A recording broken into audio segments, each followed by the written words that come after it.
investigar, conhecer as provas, buscar as evidências. Não, ele já veio para a CPI com a sentença debaixo do braço. A cada dia que passa, isso se mostra evidente, isso se faz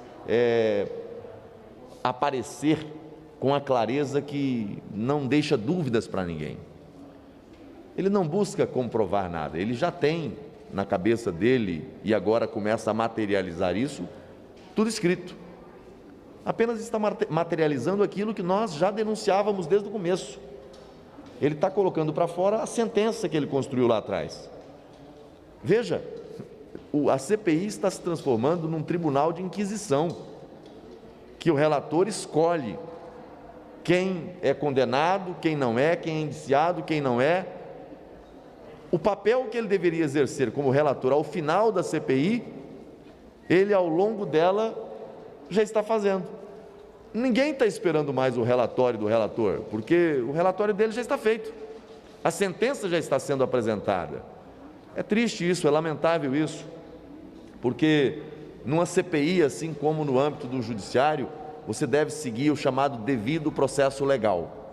Tem as fases do processo, e nessa fase que nós estamos, é a fase da instrução, é da busca dos fatos, das evidências, das confirmações, ou não, daquilo que se pretende investigar.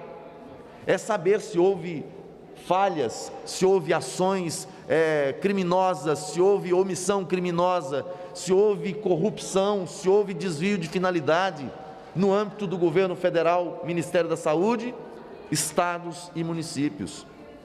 Qualquer coisa diferente disso é pré-julgamento, é ilegal, é abuso de autoridade. Agora o relator escolhe quem ele coloca o carimbo de investigado ou não, quem ele coloca o carimbo de culpado ou inocente. Eu não me lembro de ter tido qualquer deliberação no âmbito da CPI em relação a isso, e olha que não faltei em nenhuma reunião, não faltei, mas não me lembro de termos votado qualquer relatório apontando como investigado, como denunciado, como culpado ou inocente, quem quer que seja. Eu lamento que a CPI esteja sendo instrumento para a prática de arbitrariedades, de ilegalidades, de abuso de autoridade. Espero, sinceramente, que esse método, que esse expediente, não seja utilizado para aqueles que fazem parte da estrutura da persecução penal no Brasil, porque certamente que os brasileiros estão acompanhando o que o parlamento está fazendo, mas aqueles que estão na linha da investigação, nos ministérios públicos Brasil afora, nos tribunais Brasil afora, também estão. Tomara que não tomem como exemplo o que está acontecendo no âmbito da CPI. Os abusos, os excessos, o parlamento que faz leis para disciplinar os procedimentos, para evitar o abuso de autoridade, é o primeiro a descumprir as normas por ele criadas. Isso é triste, isso é lamentável, isso é um desserviço à sociedade brasileira. Em relação a esses requerimentos para a convocação dos diretores do Facebook e YouTube, isso já chegou a ser discutido? Porque possivelmente deve ser aprovado. Qual é a sua avaliação também em relação a esses requerimentos? O problema é que na CPI, o grupo do G7 denuncia o tempo todo o gabinete paralelo, que eles dizem que existe no âmbito do governo.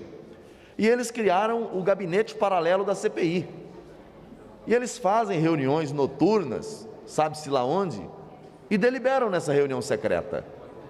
O que está norteando os trabalhos da CPI são as reuniões secretas do G7, não os requerimentos votados no âmbito da CPI. Nós não votamos requerimento ou relatório parcial que aponta alguém como indiciado, como investigado.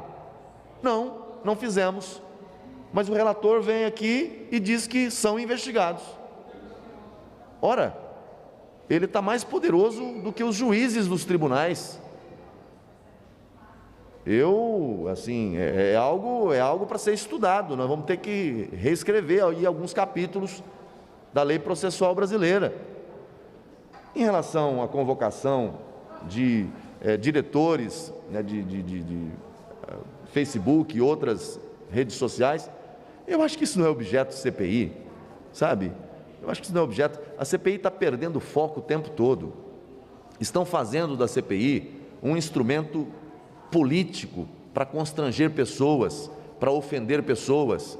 Enquanto isso, milhares e milhões de brasileiros estão sofrendo com a Covid. E aqui, nessa CPI, buscando causar confusão, colocar médicos contra médicos, cientistas contra cientistas.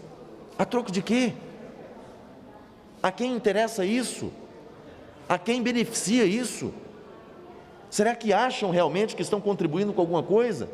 Aí hoje, quando nós temos aqui 2 médicos que pensam diferente, aí os membros da CPI, que são os donos da verdade, os pais da ciência, dizem que em protesto não vão participar e não vão questionar, tentam esvaziar a CPI para não dar tempo a eles de falar, expor seus conhecimentos. Negam a autonomia do médico, negam o acerto do atendimento clínico dos médicos do Brasil afora. Será que acham que realmente são só aqueles que vieram aqui e que se acham os donos da verdade, que têm realmente o monopólio da verdade em relação ao procedimento, ao tratamento dessa pandemia? Eu prefiro ficar com os milhares e milhares de médicos que estão espalhados Brasil afora, oferecendo aquilo que há de melhor neles, que é o seu conhecimento, que é a sua vocação para cuidar de vidas e salvar doentes. Eu prefiro ficar do lado daqueles do que de outros que muitas das vezes vêm aqui, mas que não estão lidando com o paciente, não estão lá nas UBSs, não estão lá nos PS, não estão lá nos hospitais, não estão lá nos barcos hospitais, lá no Brasil real, o Brasil da ponta, salvando vidas. Essa CPI presta um desserviço ao Brasil. É um palco de horrores. É um palco onde, infelizmente, fazem um espetáculo dantesco, lamentável, brincando com a vida das pessoas. Espero que acabe logo. Espero que acabe logo. E que a gente concentre os nossos esforços em vencer a pandemia e devolver aos brasileiros a alegria de viver livremente, sem tudo isso, com vacina, com tratamento na fase certa, segundo a orientação médica. É isso que eu espero. Senador, bom dia. Bom dia. Em relação à CPI hoje, qual a sua avaliação até agora com os 2 médicos convidados? Eu estou muito feliz de tê-los aqui, porque nós já ouvimos, até hoje nós só ouvimos médicos que são contra. A única vez que nós tivemos aqui, que foi a doutora Nise Yamaguchi, que poderia falar sobre a experiência dela, ela foi massacrada, foi humilhada, foi maltratada, trataram ela como não se deve tratar nenhum ser humano, quanto mais uma mulher, uma profissional de saúde com mais de 40 anos de experiência. Não deixaram ela desenvolver um raciocínio sobre o que ela pensa e sobre a experiência dela. Hoje, os 2 médicos que vêm aqui participar da audiência pública têm a oportunidade de expor suas ideias, mas do G7 só sobrou um, só o presidente, que ficou lá para controlar o tempo, não ficou para saber, ele ficou lá para controlar o tempo, recebeu a missão do G7, olha, você tem que ficar para controlar o tempo dos senadores, para não deixar esticar o debate com esses 2 médicos, simplesmente por isso, porque o tempo todo ele falando do tempo.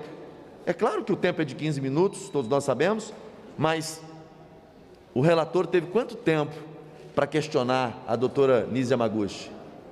Quanto tempo para questionar a doutora Luana? Quanto tempo para questionar os 2 que vieram mais recentemente, que são contra qualquer protocolo de atendimento precoce ou na fase inicial? Usou, esgotou todo o tempo, 3 horas de questionamentos para tentar evidenciar a negação do atendimento ao paciente.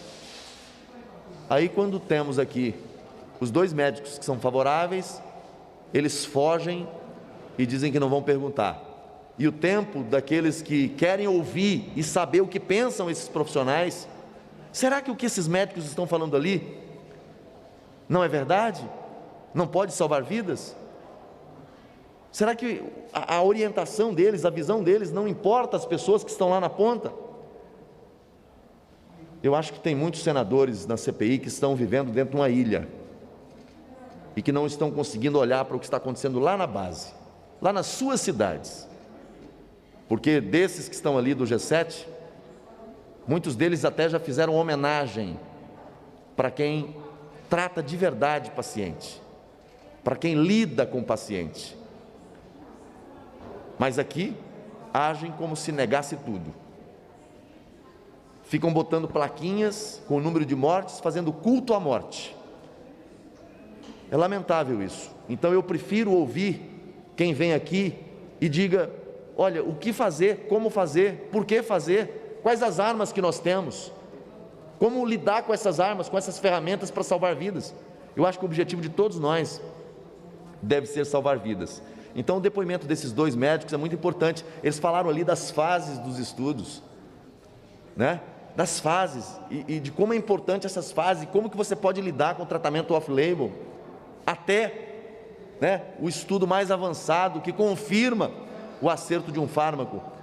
Então acho que a vinda deles nos dá um raio de luz, um raio de esperança de que esses milhares de médicos Brasil afora que estão lidando com a pandemia estão no caminho certo.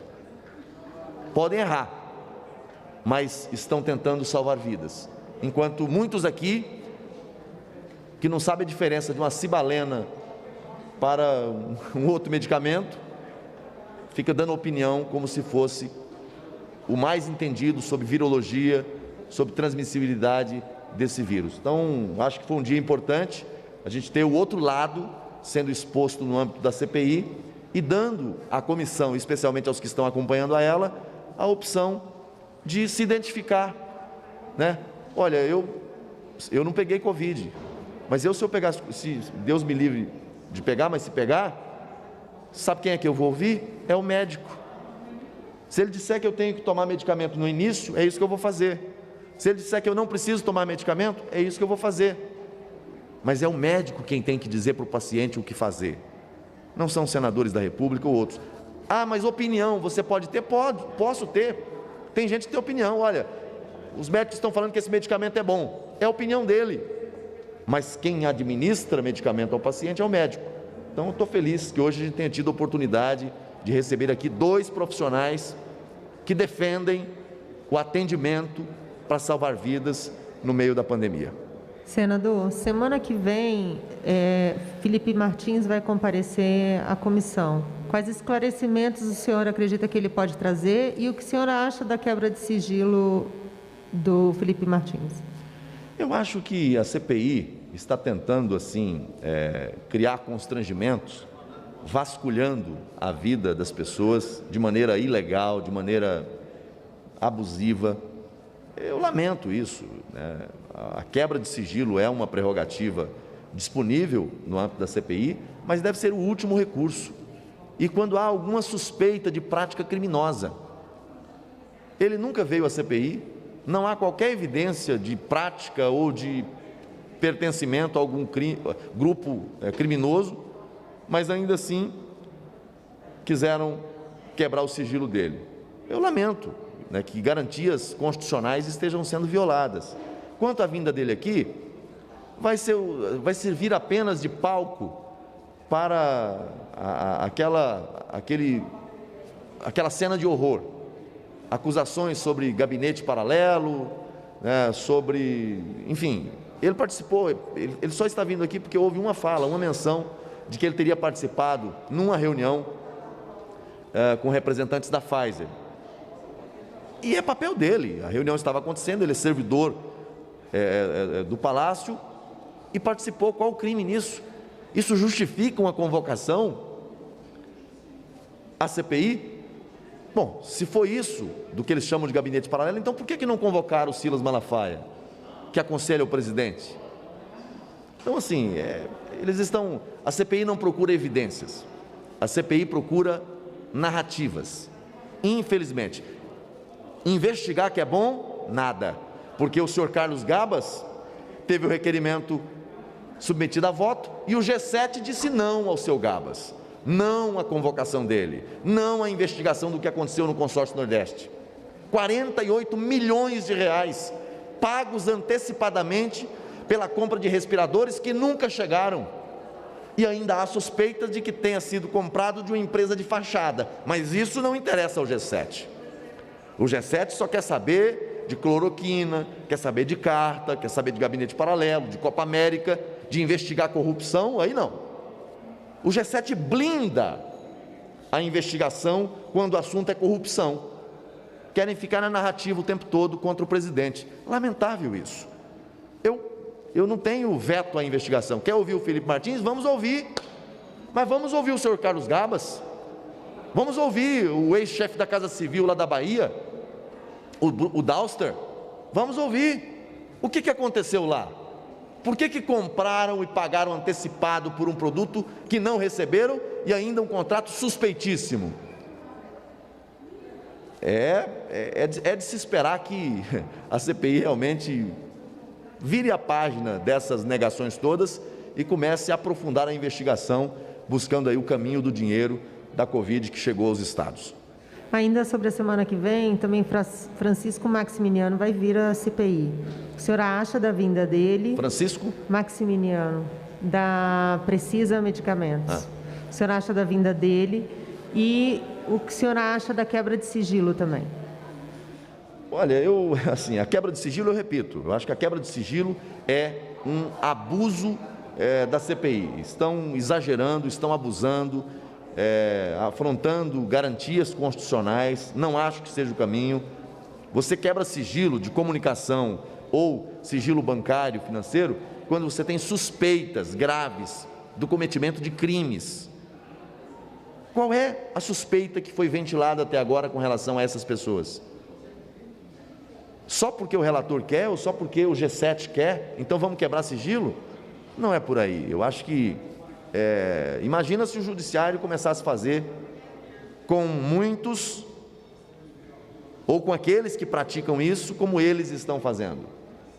Eu acho que é um mau exemplo, sabe? Eu sou a favor de fazer, tendo necessidade, você fazer a quebra do sigilo, mas tendo necessidade. Tem suspeita de algum crime? Tem. Então, vamos aprovar o requerimento, com fundamento. Agora, não simplesmente porque eu quero bisbilhotar a vida de alguém. Lamentável. Quanto à vinda dele aqui, eu não sei qual é a motivação da oposição. Acho que nós deveríamos ouvir Bruno Dauster, Gabas, governadores, que são acusados, onde aconteceu operações da Polícia Federal, sabe? Porque do governo federal nós já ouvimos quase todos. Aliás, mais de uma vez. Então, vamos aprofundar a investigação, mas ficar querendo bisbilhotar a vida das pessoas, ou interrogar alguém que representa farmacêutica, isso ou aquilo, querem criminalizar, na verdade, a distribuição de medicamentos. É isso que eles querem. É a narrativa da cloroquina. Não sei onde vão chegar, porque será que vão chamar aqui os governadores deles que distribuíram cloroquina? Porque se alguém fez, alguém distribuiu. E está claro quem distribuiu cloroquina Brasil afora. E eu não estou dizendo que isso foi crime. Mas eles querem apenas colocar o carimbo, eles querem apenas colocar esse rótulo no presidente e esquecem que nos estados e municípios foi onde houve essa distribuição. Obrigada, senador. Obrigado, gente.